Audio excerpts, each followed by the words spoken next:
Exotic weapons and armor are a crucial part of Destiny 2, so it's important to have access to as many as possible. So in this video, I'll go over every exotic and how you can get them for yourself. Also, stick around to the end of the video for a very fast way to farm for exotics completely solo. I'm Marshix and I make Destiny 2 guides for solo players. If you find this helpful, all I ask for is a like on the video.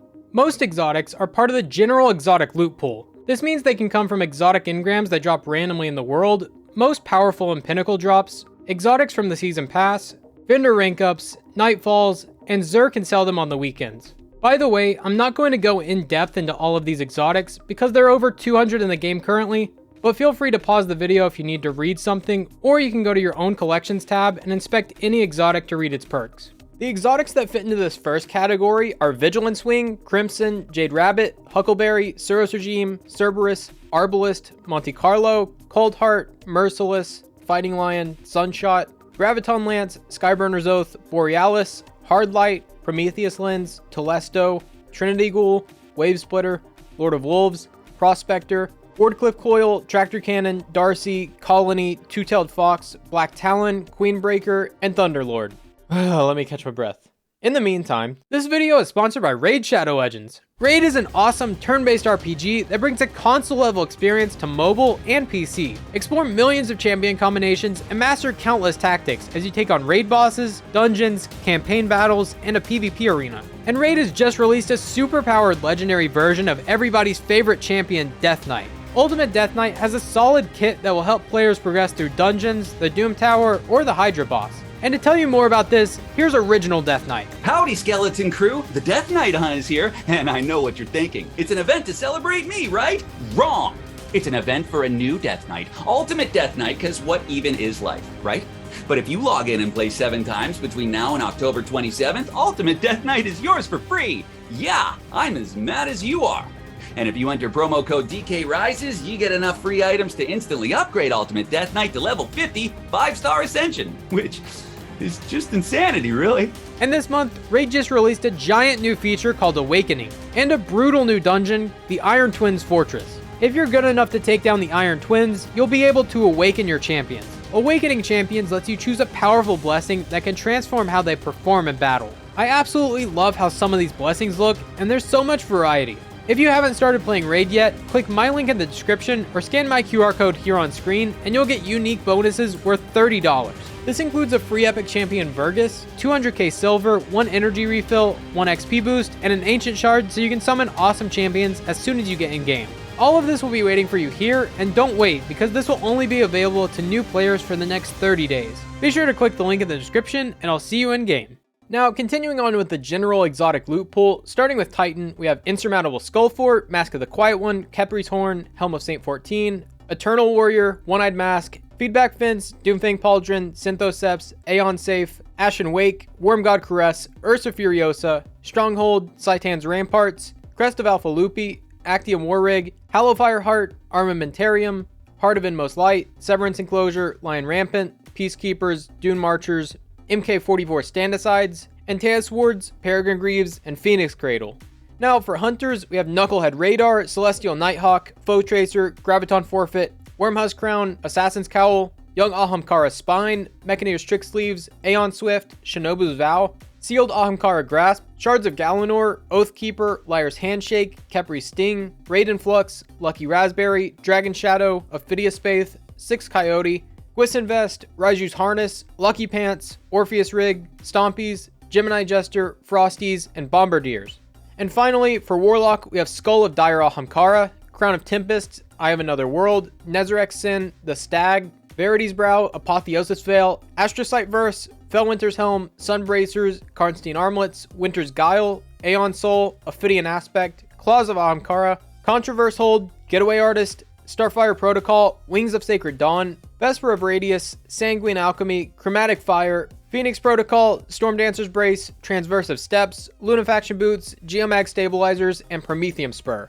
For the remaining armor pieces, you'll need to do Legend and Master Lost sectors. For those of you who don't know, each day there will be one higher difficulty Lost sector that can drop exotics if you do them solo, and if you kill all champions along the way. Not only do they drop exotics, but they're guaranteed to be a specific type of armor. For instance, this Lost sector will only drop helmets, and this one will only drop legs. Now, these can drop any of the previous exotic armor, as well as Lost Sector exclusive armor, so this is the only way you can get the following exotics. For Titan, we have Precious Scars, Lorelei Splendor, Icefall Mantle, No Backup Plans, Second Chance, Point Contact Cannon Brace, Curus of the Falling Star, Hoarfrost Z, and the Path of Burning Steps. Then the Lost Sector exotics for Hunter are Mask of Bacchus, Blight Ranger, Athras' Embrace, Renewal Grasp, Caliban's Hand, Omnioculus, Gerfalcon's Hauberk, Star Eater Scales, and Radiant Dance Machines. And Warlocks can get Fallen Sunstar, Necrotic Grip, Nothing Manacles, Osmiomancy Gloves, Mantle of Battle Harmony, Boots of the Assembler, Secret Filaments, and Rain of Fire.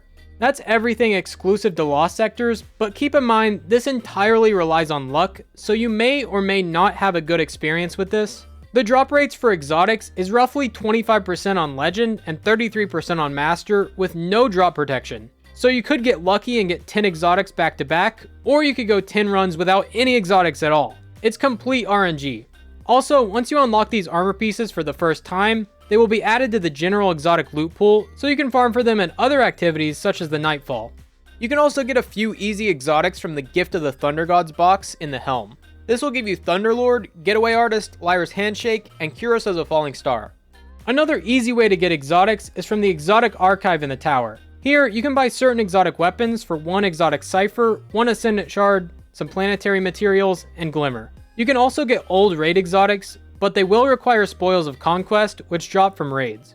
Exotic ciphers are obtained through the weekly quest from Zur that requires 21 activities, or through the season pass at rank 55.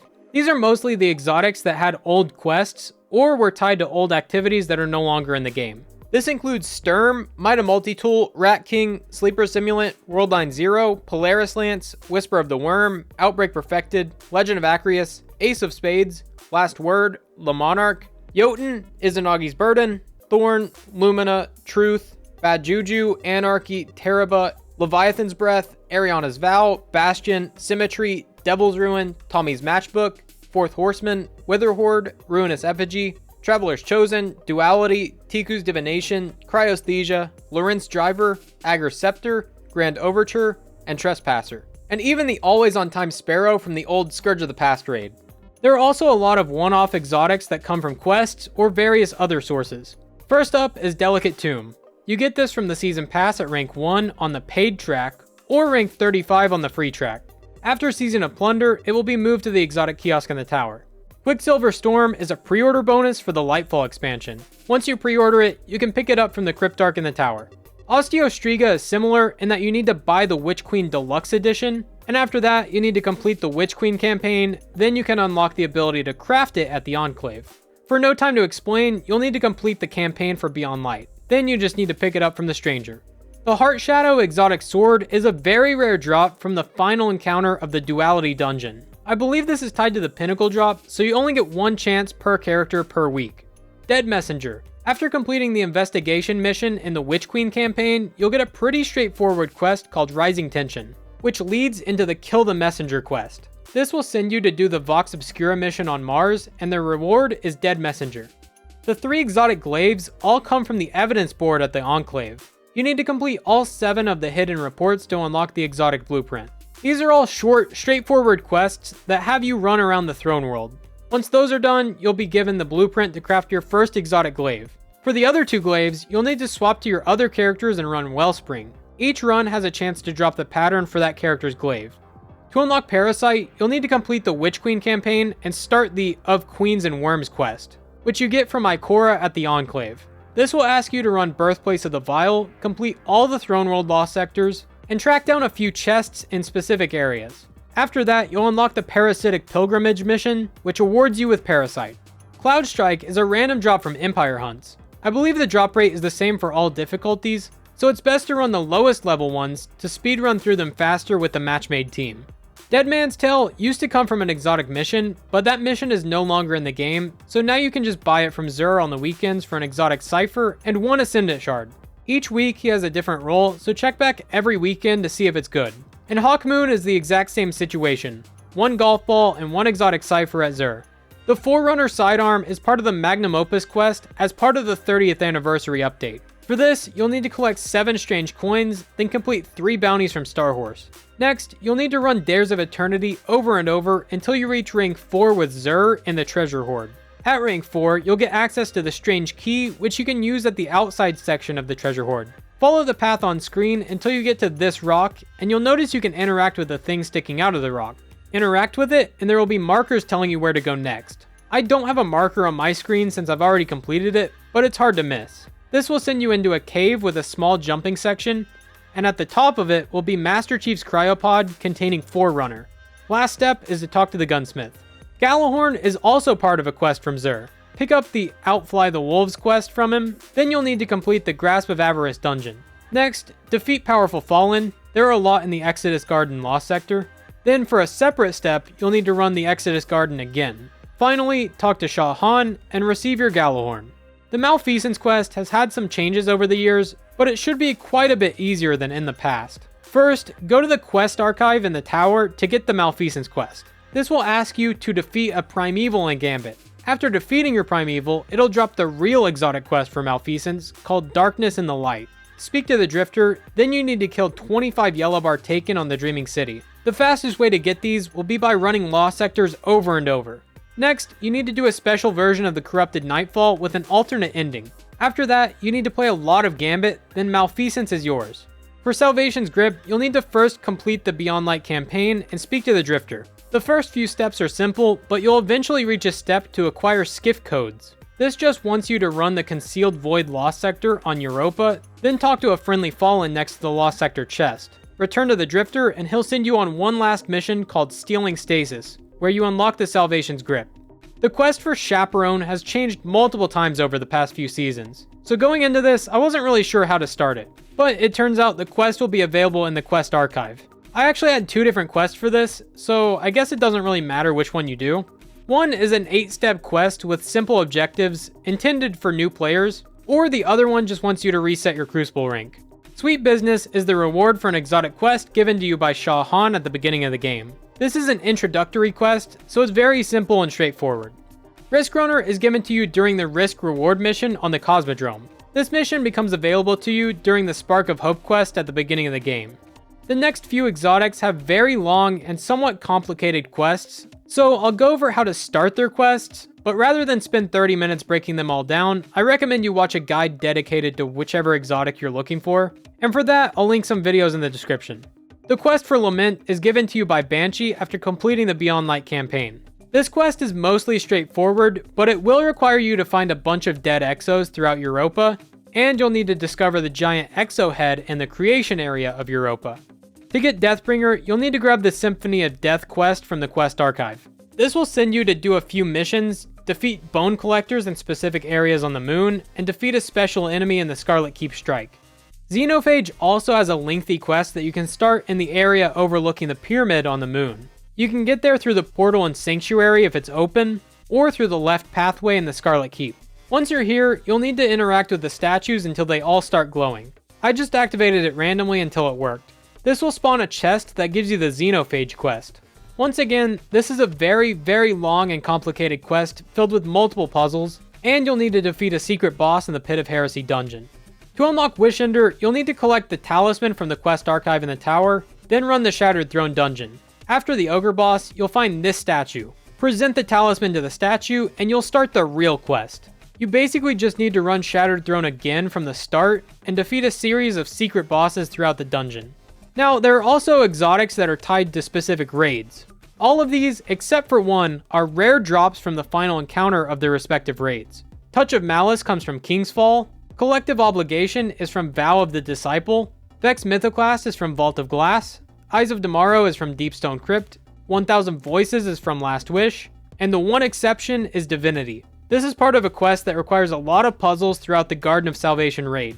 You can start this quest by going to the Vex portal near the Lunar Battlegrounds section of the moon, and defeating the boss that spawns. The rest of the quest is very lengthy and filled with puzzles, so I recommend looking up a whole guide dedicated to that. Now, as promised, here's the fastest way to farm exotics as a solo player. But first, if you are finding this guide helpful, be sure to leave a like on the video.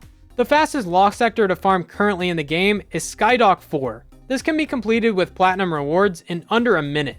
You'll need to wait for this to come around in the rotation, but once it's here, it's definitely worth farming. These are the dates when it'll be active for the rest of the season, so mark it in your calendar.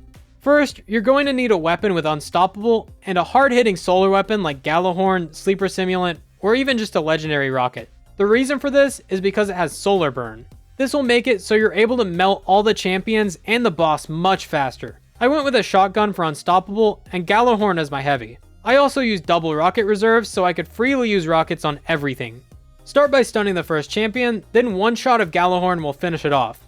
Drop down, stun the second champion, and shoot another rocket. Move on to the anti-barrier champion, and one rocket plus a melee or shotgun should be able to kill it. If you're fast enough, you won't need to break its shield. Then run past everything until you get to the boss room.